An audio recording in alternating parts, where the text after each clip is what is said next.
जो लोग सफलता पाना चाहते हैं उन्हें अंतिम पल तक हिम्मत नहीं हारना चाहिए। जिस पल हम हार मान लेते हैं उसी समय हम असफल हो जाते हैं।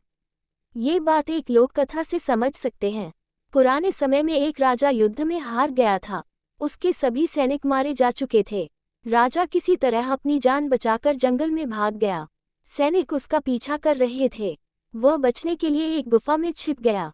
सैनिक राजा को जंगल में खोजते खोजते उस गुफा तक पहुंच गए। गुफा के अंदर राजा को ढूंढा, लेकिन सैनिक उसे ढूंढ नहीं सके। बाहर आकर सैनिकों ने बड़े बड़े पत्थरों से गुफा बंद कर दी। गुफा बहुत गहरी थी। अंदर की ओर राजा छिपा हुआ था। वह काफी थक चुका था। भूख प्यास की वजह से बेहाल हो रहा था। उसके शरीर में ताकत भी नहीं बची थी। शत्रु सैनिक गुफा बंद करके वहां से चले गए तो राजा अंदर बैठा बैठा सोच रहा था कि अब तो उसका जीवन खत्म हो गया। वह गुफा से कभी बाहर नहीं निकल पाएगा। राजा निराश हो चुका था। तभी उसे माँ की एक बात याद आई। उसकी माँ कहती थी कि कुछ तो कर, यूं ही मत मर। ये बात याद आते ही राजा में फिर से ऊर्जा आ गई।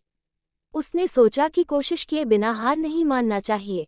राजा गुफा के द्वार से पत्थरों को हटाने का काम शुरू कर दिया। कड़ी मेहनत के बाद राजा ने बड़े बड़े पत्थर खिसका दिए। किसी तरह राजा ने बाहर निकलने की थोड़ी सी जगह बना ली थी। राजा गुफा से बाहर निकला और अपने मित्र राजा के पास पहुंच गया। मित्र राजाओं की मदद से उसने शत्रुओं को पराजित कर दिया और अपना राज्य वापस प्राप्त कर लिया। सीख: इस कथा की सीख यही है कि हमें सफलता मिलने तक हार नहीं मानना चाहिए। जिस पल हम हार मान लेते हैं उसी समय असफल हो जाते हैं।